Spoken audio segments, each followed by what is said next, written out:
I'm sitting here doing some work on my computer, sending emails, and I receive an email for the second time in 2 days on the same topic from two different people.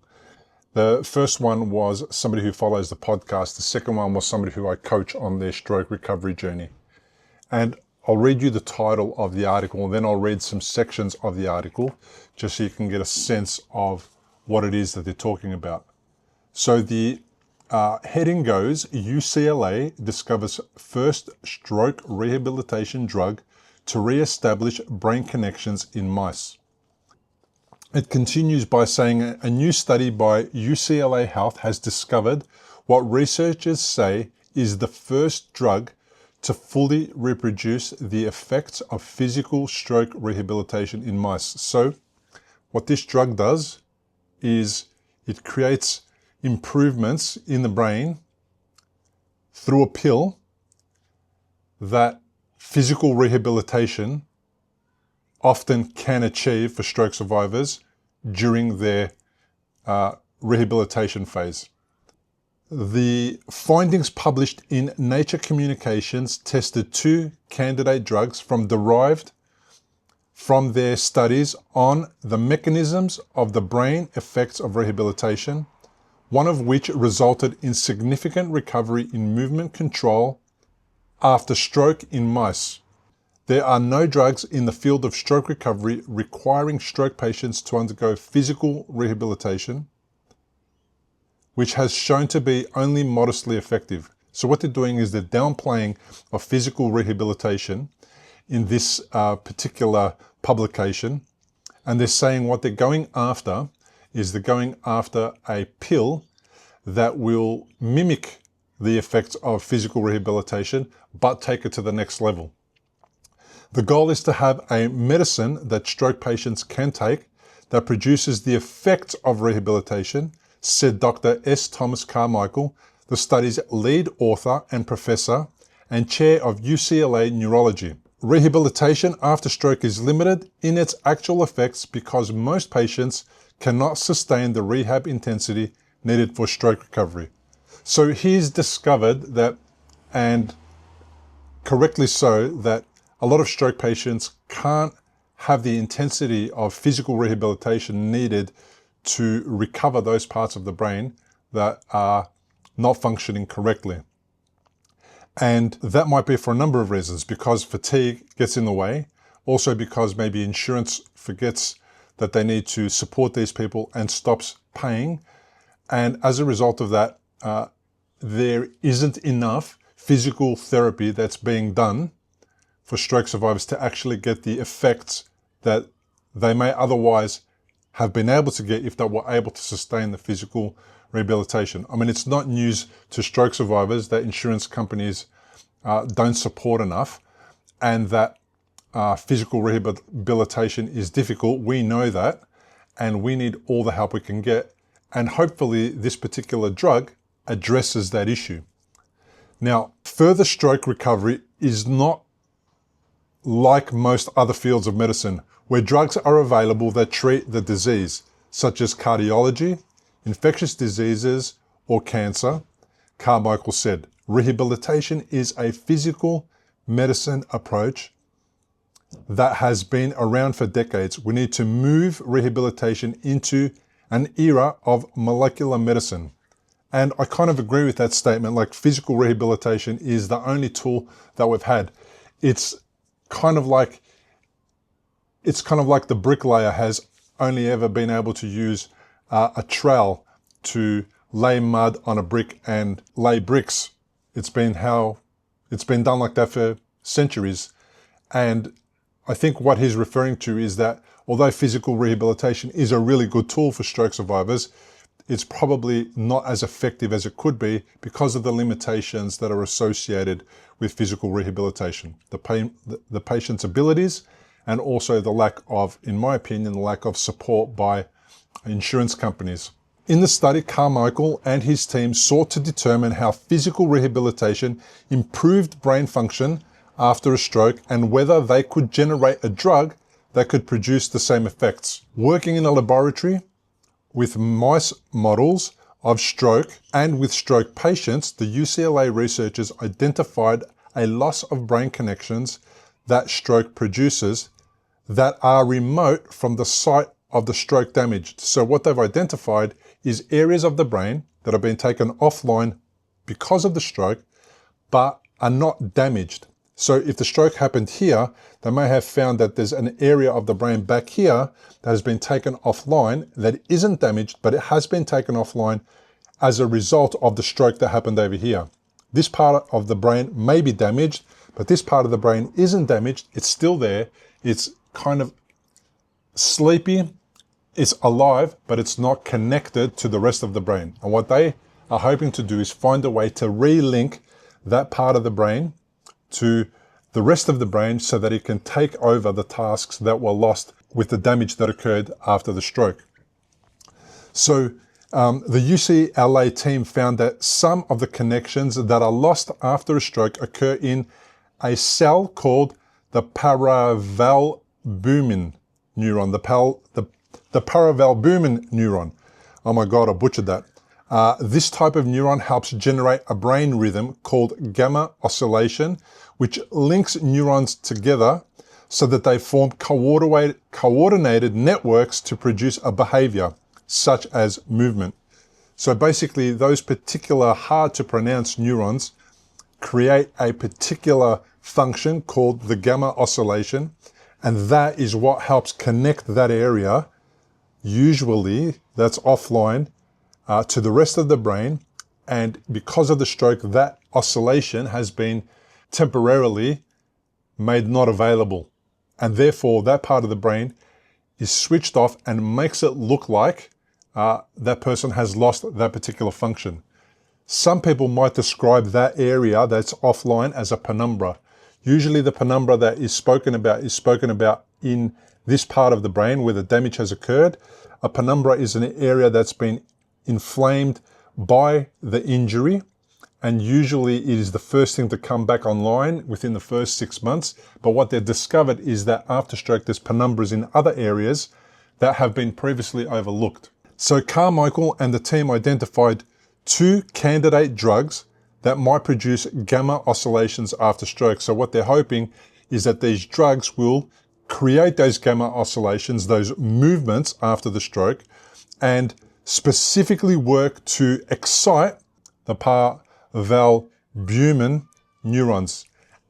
The researchers found that one of the drugs developed in the UCLA lab of Varghese John, who co-authored the study and produced significant recovery in movement control in mice. So they've identified 2 drugs, and as a result of that, they are seeing that they've been able to reproduce recovery in the mice in their research that have experienced a stroke. So as we get to the end of the paper on the reporting of what the study found, the final part says it first identifies circuitry that underlies the effect of rehabilitation in the brain. So it identifies the circuitry that underlies the effect of rehabilitation, that is responsible for the rehabilitation, that can support the rehabilitation, and then identifies a unique drug targeted in this rehabilitation brain circuitry to promote recovery by mimicking the main effect of physical rehabilitation. So the plan is to identify if there's areas in the brain that can be supported and rehabilitated. And then what they do is they use one of the drugs to create or support the brain circuitry that's been switched off to promote the recovery by mimicking the main effect of physical rehabilitation. So what they're doing is they're trying to determine where those areas of brain that's switched off are. Then they are providing the patient, in this particular case the mice, with one of the 2 drugs to see whether or not one of those 2 drugs has been able to support re-exciting those neurons and therefore restore function. And then the final sentence goes, further studies are needed to understand the safety and efficacy of the drug before it can be considered for human trials. Of course, this is the difficult part, is that we see a study like this and as stroke survivors, we latch on to hope that it's going to be available very shortly and that we might be able to take advantage of it. And unfortunately, it's not going to be available for quite some time, because before it moves into human trials, the mice trials have to be done and they have to be proven to be successful again and again. And then they need to replicate that in human trials. And then from that, there is a number of years that need to pass before human trials can be proven effective, and then before a drug can be developed and then approved by all the people who need to approve it, and then made available to stroke survivors. And that's, I suppose, why I'm doing this video, is to then say, okay, so what do we do now? This stuff is not available. It's a great story for the future, but what do we do now? We need something now. Well, there are already some options that treat specifically those areas of the brain that are switched off, that are dormant, and are needing support to come back online.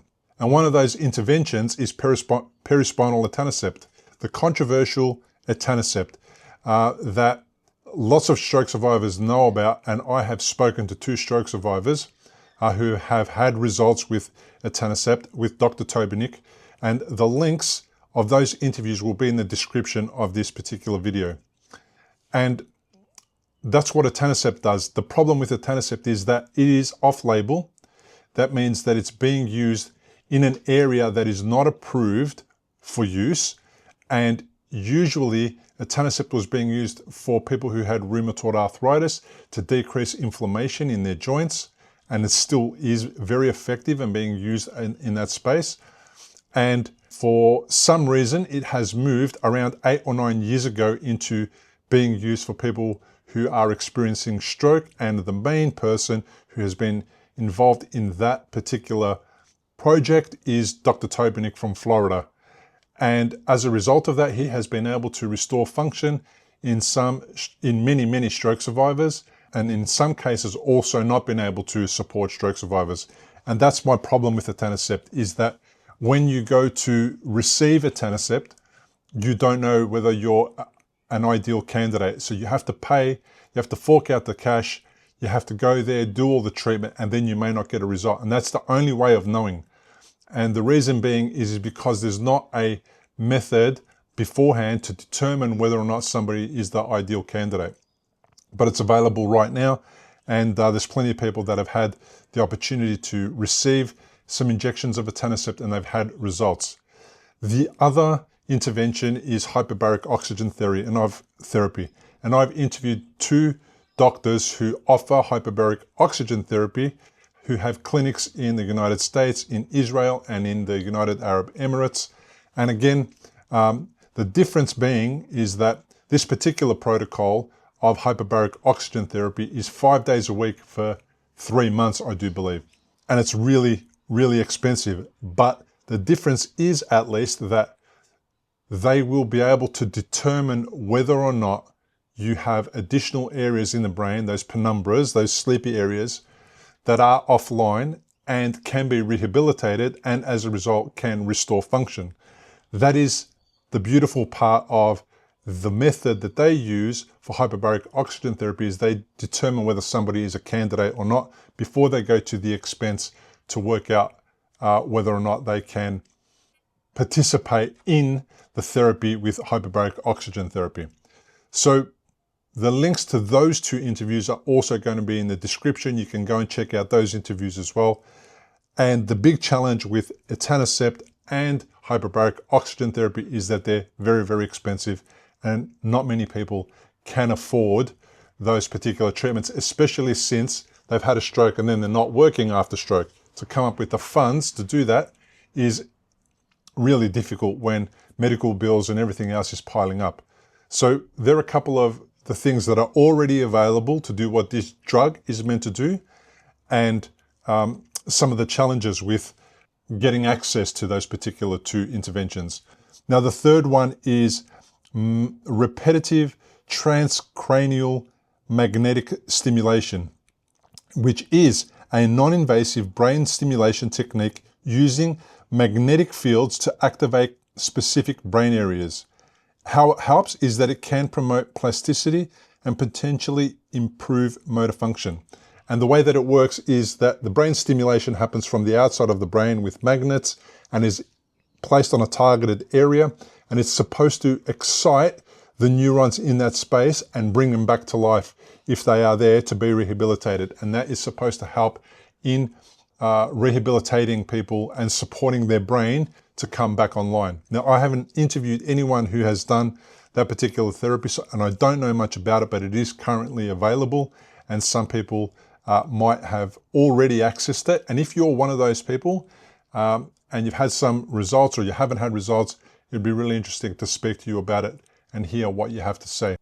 Oh, and it's important to mention that that therapy is specifically used for people who are recovering from aphasia and hemiparesis. And often it is done in rehab, in stroke hospitals, in the early stages of their recovery. So they're the three treatments that are currently available that are similar to the drug that these researchers at UCLA are trying to develop. And one of the reasons why this study is occurring is because it's probably backed by a pharmaceutical company, and they're looking for the next thing to create to support stroke survivors, because if they develop it, if they work out what it is, they can patent it and then they can make a lot of money out of it, which is understandable and is necessary. But that is why there isn't a lot of research being done in Perispinal Etanercept, because Etanercept is off-label. It probably has fallen out of that where it is still patented. And as a result of that, there isn't a ton of money to be made in that space. So nobody's pushing for research to be done in that area for stroke rehabilitation when it's already proven to be effective in arthritis. And as a result of that, they're just running with what they have approval for, and it seems to be doing what it's doing for arthritis. But it does create a situation where the only way, you can progress the science and the uses of a particular drug is to do what Dr. Tobinick is doing. And that opens him up for controversial comments from people who don't get results because of the lack of being able to determine whether or not you're a good candidate for etanercept. And then you get the other end where people do get great results and then they rave about it. So that's the challenge, is that when there aren't studies being funded to do the work to determine the efficacy of a particular intervention, well then it's up to a few people to do that work, and they put themselves at great risk of scrutiny by people who have been disappointed they didn't get the outcomes that they wanted, and by people who are skeptical as to whether or not etanercept works. There seems to be a lot of research that etanercept does work, a lot of people reporting that it does work, and unfortunately it is very expensive and nobody else is doing the work to determine its efficacy in this space. So that brings me to the last thing. What's the last thing that we can do to support bringing those sleepy, dormant parts of the brain back online? Physical rehabilitation. As much physical rehabilitation as you can. Whether you are hemiplegic, whether you're in a wheelchair, whether your left arm or left leg doesn't work or one of the other ones don't work, the more physical rehabilitation you can do, the more results you get, the more chances that you'll be able to wake up some of those sleepy areas of the brain. I can't emphasize it enough how important exercise is after a stroke. Doesn't matter if it's hard, doesn't matter if you hate it, doesn't matter if it hurts, you have to find a way to become physically active, even if it's sitting down in a wheelchair or standing up and holding on to a walker. In any way, shape or form, physical rehabilitation is really, really important. And if you can't get access to it in a medical facility or in a rehabilitation facility, you have to find another way to get access to it. Now, what else can you do to support the brain? Well, you can stop smoking, you can stop drinking, and you can stop eating large amounts of carbohydrates, especially the carbohydrates of the kind that are wheat-based and from flour and sugars and all the carbs that cause high loads on the body, and focus on a higher protein and vegetable diet, and then avoid sodas and foods that are going to be inflammatory after a stroke. I hope you enjoyed this summary, this video, this breakdown of this new finding by the UCLA. Please share your thoughts and comments and feelings in the comments below. I will respond to all of them. Let's start a conversation, and like, share, subscribe to the show, and I look forward to hearing from you, and I'll see you on the next video.